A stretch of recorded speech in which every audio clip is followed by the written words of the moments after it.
Ce programme vous est offert par Illico Cash.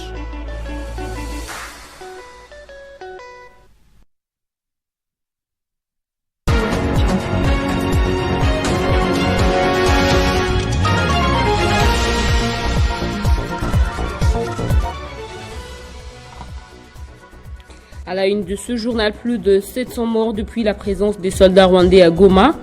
Un bilan effroyable présenté par le gouvernement congolais lors d'un briefing spécial sur la guerre dans l'Est. En Équateur, 8 morts déjà parmi les cas suspectés d'Ebola, précisément dans la zone de santé des Bolomba.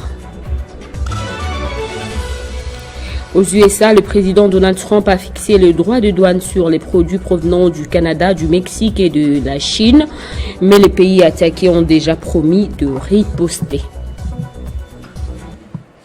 Madame, Messieurs, merci d'avoir choisi Télé 50 pour vous informer. On ouvre ce journal avec les nouvelles de Goma. 773 vies ont été fauchées par les forces armées rwandaises et leurs supplétifs du M23. 2880 blessés luttent pour leur survie dans des structures de soins submergées par l'ampleur de la catastrophe.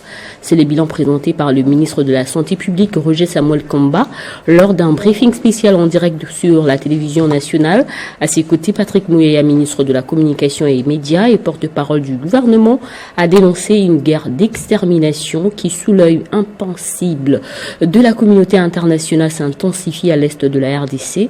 On écoute l'extrait du ministre de la Santé. Ce jour, nous avons déploré plus de 773 morts dans les structures de soins.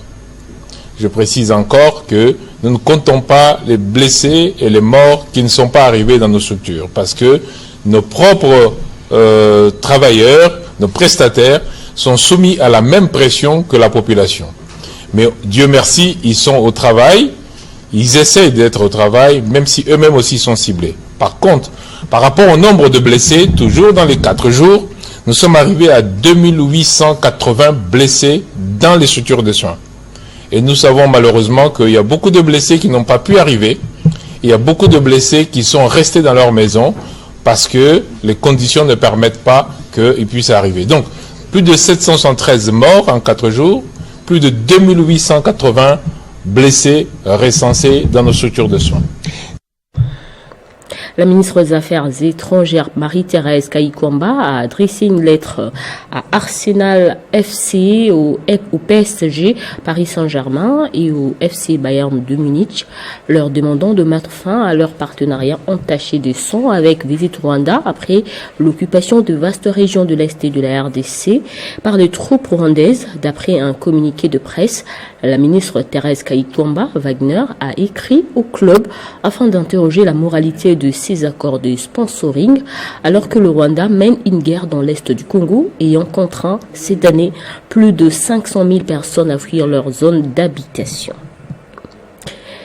Et de son côté, le président burundais Evariste Ndayishimiye a de nouveau alerté la communauté internationale à propos de l'extension de la guerre menée par le Rwanda sur le sol de la République démocratique du Congo au niveau régional, l'un des initiateurs d'un plan de paix dans le conflit qui oppose les deux pays. Evariste Ndayishimiye a dénoncé les silences complices de la communauté internationale. Vous voyez ce qui se passe ici, tout près de chez nous. Pourquoi ce silence? Est-ce que la communauté internationale ne voit pas les conséquences? Je vous dis que si ça continue comme ça, la guerre risque d'être généralisée dans la région. Parce que le peuple ne peut pas se laisser faire. Si le Rwanda continue à faire des conquêtes dans le territoire et dans notre pays, je sais qu'il va arriver même au Burundi.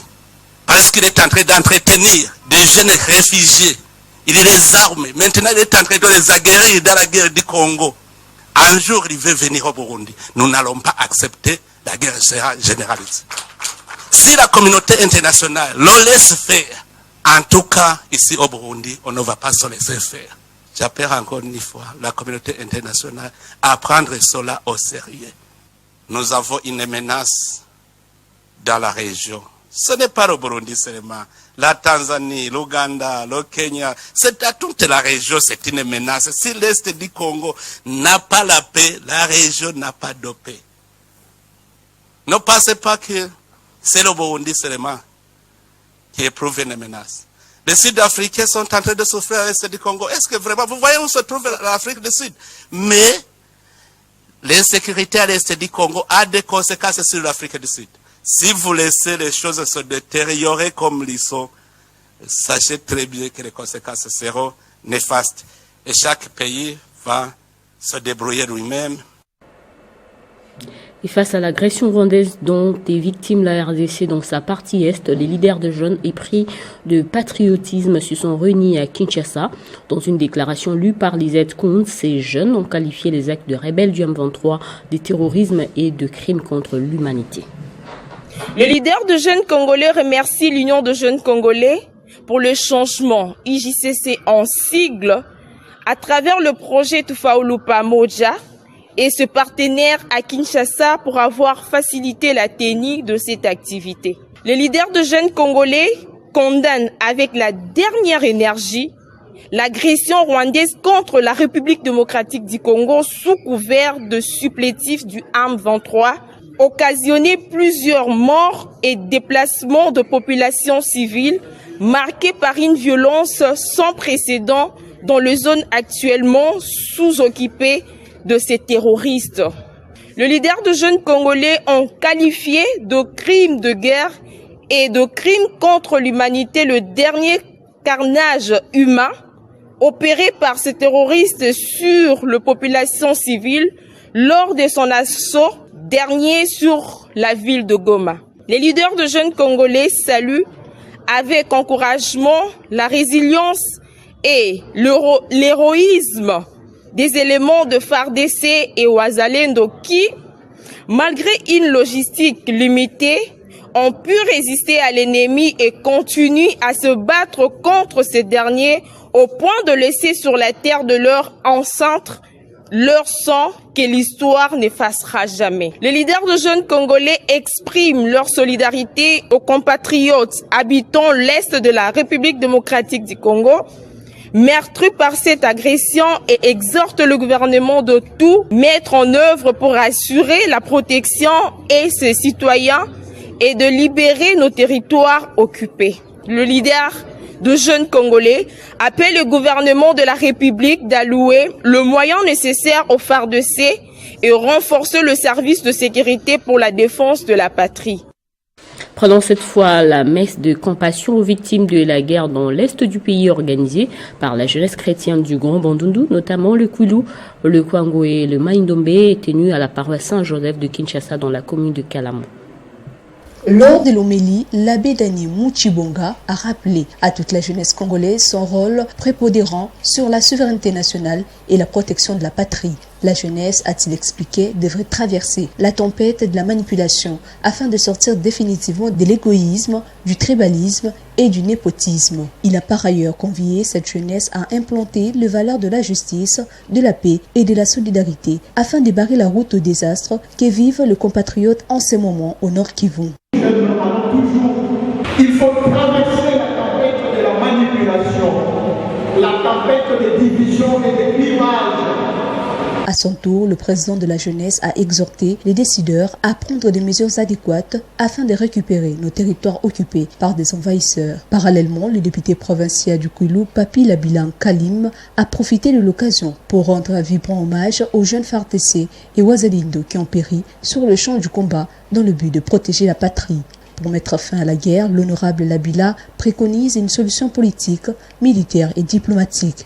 Et pour y parvenir, il demande à la jeunesse d'avoir la foi en Dieu, car notre cause est juste, et en continuant à croire aux idéaux de nos pères de l'indépendance repris dans notre hymne national, bâtir une nation forte, unie et plus prospère au cœur de l'Afrique. Il a en outre sensibilisé les jeunes en les encourageant en même temps à s'enrôler massivement dans l'armée afin de faire de FARDC un corps d'élite. Je rends un vibrant hommage à tous ces militaires qui sont tombés sur le front, au FARDC, à la police nationale congolaise, aux patriotes Wazalendo, qui ont jusqu'au sacrifice suprême défendu ces drapeaux que nous avons tous tenus, qui ont défendu l'intégrité de notre territoire, que chacun de nous garde une pensée pieuse à ces derniers. D'autres actions de mobilisation sont prévues par cet élu, Didiofa Papi Labilan Kalim, en soutien au FARDC et au président de la République, Félix-Antoine Tshisekedi Tshilombo. Et au Sud Kivu, le gouvernement provincial reste préoccupé par la situation sécuritaire en province. Et sur les lignes des fronts à Minova, les forces de défense et de sécurité restent résolument engagées et se comportent bien. Les stratégies sont mises en marche en vue de barrer la route aux rebelles du M23 appuyés par leurs alliés rwandais. Voilà ce qui ressort de la réunion du Conseil de ministres présidé par le gouverneur Jean-Jacques Pouroussi. Il était aussi question d'apaiser les esprits de la population. Une réunion du Conseil des ministres provinciaux, la dernière du mois de janvier 2025, a été présidée par le gouverneur du Sud Kivu, le professeur Jean-Jacques Pouroussi Sadiki. Au cours de cette importante réunion, qui intervient dans un contexte tout particulier, 4 points ont attiré l'attention des ministres provinciaux, mais le plus important reste la situation sécuritaire. Beaucoup de nos compatriotes se sont déplacés de Calais à Idjwi et de Goma à Bukavu, Uvira, Calais, Walungu et Kabare, a-t-il martelé. Il a en outre demandé aux membres du gouvernement et à toute la population du Sud Kivu de ne pas céder à la campagne de désinformation, de manipulation et d'intoxication de l'ennemi diffusée dans les réseaux sociaux et dans certaines chaînes de radio acquises à la cause de l'ennemi. Dans le même ordre d'idées, l'autorité provinciale a fixé l'opinion sur le comportement de son gouvernement face à la présence d'un groupe important d'éléments venus de Goma avec armes et munitions, qu'une décision concertée en Conseil de sécurité les a tous cantonnés dans une des casernes de la province afin d'éviter que leur présence en ville ne cause une nouvelle psychose.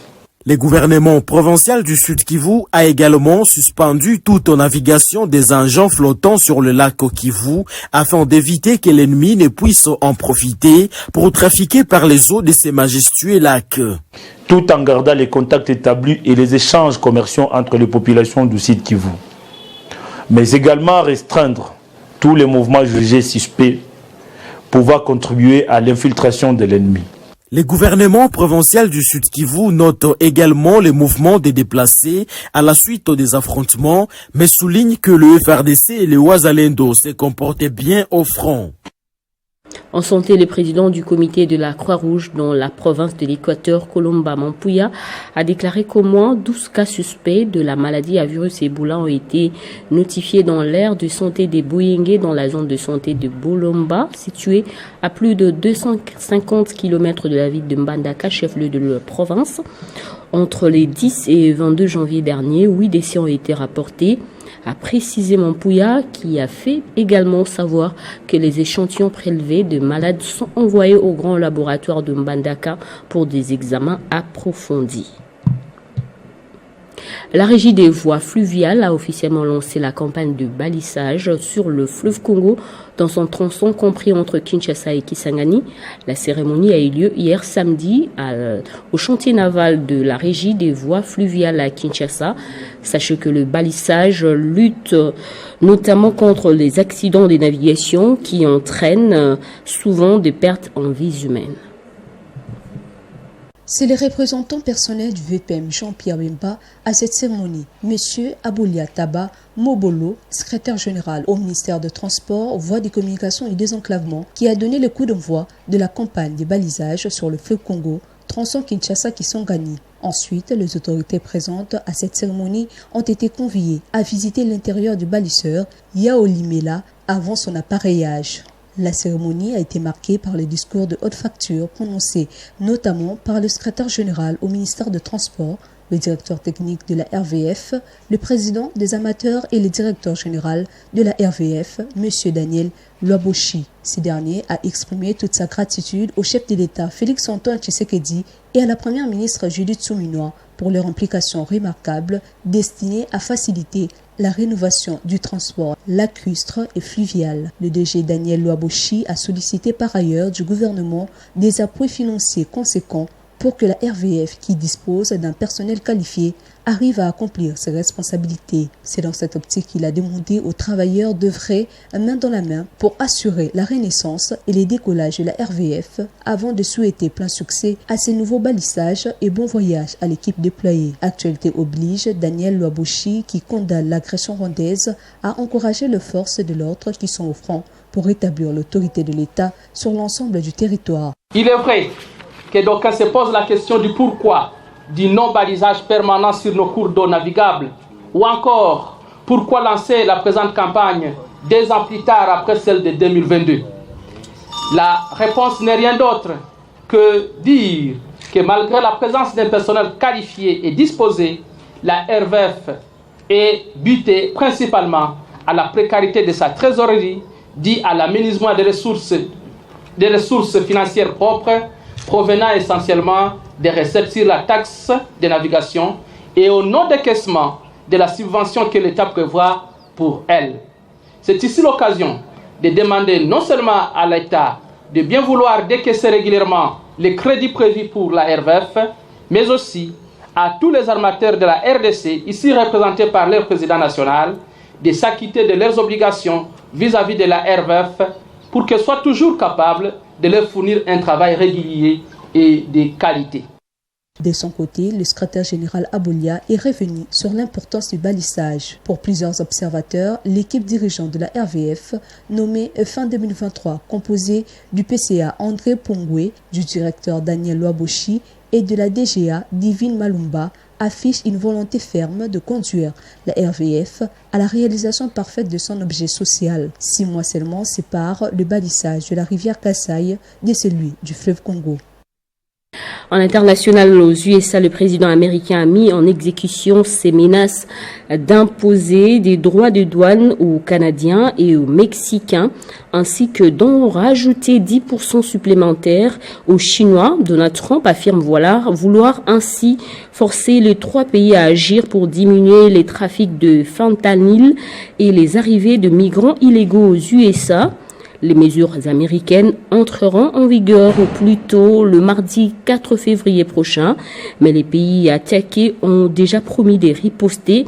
Ottawa va imposer en représailles des droits de douane sur certains produits américains dès mardi 4 février aussi, et Mexico dit vouloir suivre le même chemin. Quant à la Chine, elle promet de prendre des mesures correspondantes et affirme vouloir déposer plainte contre Washington auprès de l'OMC. On prend le rappel des titres. Plus de 700 morts depuis la présence des soldats rwandais à Goma, un bilan effroyable présenté par le gouvernement congolais lors d'un briefing spécial sur la guerre dans l'Est. En Équateur, 8 morts déjà parmi le cas suspecté d'Ebola, précisément dans la zone de santé de Bolomba. Et aux USA, le président Donald Trump a fixé les droits de douane sur les produits provenant du Canada, du Mexique et de la Chine. Mais les pays attaqués ont déjà promis de riposter. C'est la fin de ce journal. Merci à vous tous de l'avoir suivi.